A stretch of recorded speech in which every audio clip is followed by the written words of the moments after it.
Inside the walls of the Tower of London lies a spectacular Tudor chapel, which houses the secrets of English history's most bloody, notorious and brutal time period. The chapel of St Peter ad Vincula is the final resting place of two of Henry VIII's wives, and many more victims of the notorious Tudor monarchs, who had their heads taken off either inside the walls of the tower itself or nearby on Tower Hill.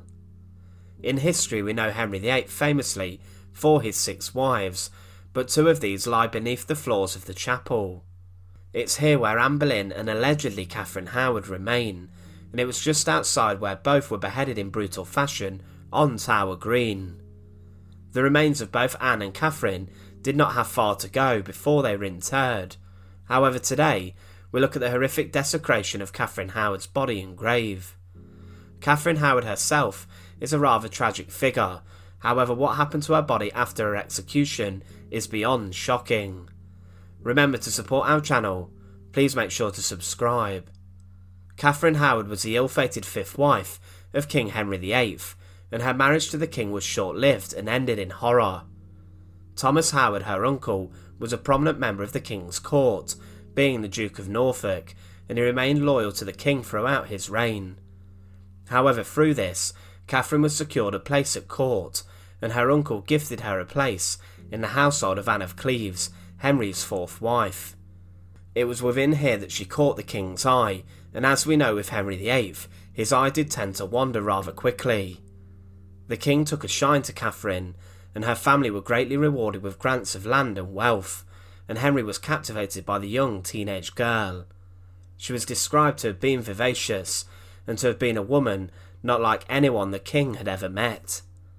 Catherine began to be shrouded also in gifts, with land and jewellery, and she was described by Henry as a very jewel of womanhood, with ambassadors describing her as delightful.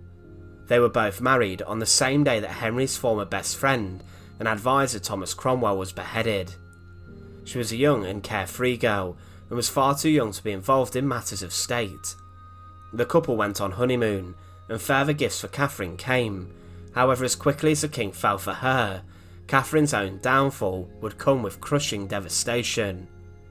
Catherine herself had taken a shine to a male courtier, the king's favourite Thomas Culpepper. Culpepper succeeded the king in the queen's affections, and they met a number of times in private, and it's assumed they had a relationship behind the king's back.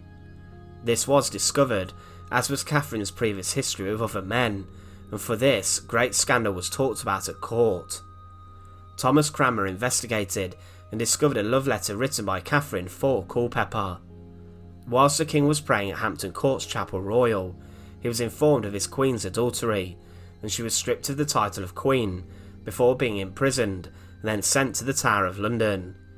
Culpepper and another man, Francis Derham, implicated in the queen's misbehaviour, was executed, and as Catherine headed into the Tower of London, she passed under the heads of her former lovers that stood on spikes above London Bridge. Catherine Howard entered the Tower of London through Traitor's Gate, and very quickly arrangements were made for her execution. It was scheduled for 7 AM on Monday the 13th of February 1542. The night before, she practised laying her head upon the block. The following morning she died looking completely terrified, as a young teenage girl encountered the executioner on the scaffold found on Tower Green. She claimed on the scaffold that she deserved to die 1,000 deaths for betraying the king, but what happened to Catherine's body after her execution was something she did not deserve. It took the executioner one stroke of the axe to behead and execute Catherine Howard, Henry VIII's 5th wife. Now her body was then taken inside the chapel of St Peter ad Vincula that is found behind Tower Green. When we compare the treatment of Anne Boleyn to Catherine Howard after death, it is rather shocking. During Anne's execution, she was allowed a swordsman from France, seen as an act of mercy from the king, but Catherine died by the commoner's axe, which allowed much more room for something to go wrong, and it was much more bloody. Anne's scaffold was also covered in expensive fabric, but Catherine's was just covered in straw and hay to soak up the blood. She wasn't even given a cushion to kneel upon, and the truth is Catherine did not die a queen, being stripped earlier of her title. Catherine's ladies-in-waiting covered her body up in black cloth and then took it inside the chapel to bury her. There was no pomp or ceremony and no arrow chest for her to be buried inside of. She was thrown into a grave with no funeral and then left. However, this is where things got rather sadistic. It's alleged that when she was buried and wrapped in a cloak, then a rather sparing and liberal amount of quicklime was shovelled into her grave. It's alleged that Henry VIII ordered this, and the effects of this is that the quicklime would have dissolved her body and remains to virtually nothing rather quickly, almost as if someone wanted nothing of Catherine Howard to remain on earth, or that the king wanted her erasing from his mind, memory and history as if she never existed or walked on the planet. When the chapel of St Peter ad Vincula was renovated during the Victorian era, large amounts of improvements were made to the small church. It was said that before it was not a fit place for famous burials found beneath the floor, but at some point during the improvement work, the builders had to dig up the bodies of those interred near the altar and the high chancel. The bodies of those who were executed inside the walls of the Tower of London were exhumed and identified. Doctors managed to identify Anne Boleyn's body, and many more, including that of Margaret Pole and Lady Rochford, who was beheaded shortly after Catherine Howard. Now these remains were discovered, and along with others their remains were boxed up and then moved whilst work took place. However, what puzzled the builders is the fact that no remains could be found that pointed towards being Catherine Howard's. It was thought that she was buried close to the high altar, such was her position in society.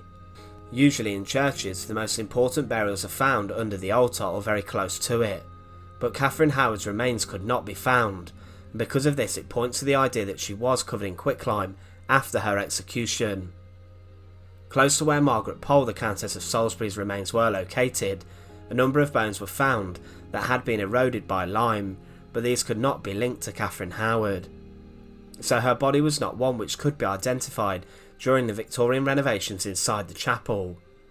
The renovations did uncover hundreds of remains, many of incredibly influential people, such as Thomas More and John Fisher.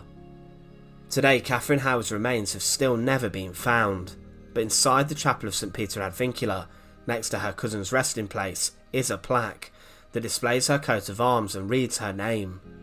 The chemical of quicklime would have sped up the decomposition of her body. However, it's sad that they wanted to wipe her from the face of the earth during the Tudor period. It's incredibly sad to think that she was only a young girl, being a victim of Henry VIII. Although she should not have had the relationship with Thomas Culpepper, it was clear she had more in common with the courtier than the grotesque king she was married to. It was the Victorians who gave backing to the theory that Catherine's remains were covered in lime, but some historians do suggest that her body may have even been misidentified as Anne Boleyn's. However, what cannot be debated is the horrifically sad and brutal end to her life that Catherine Howard had.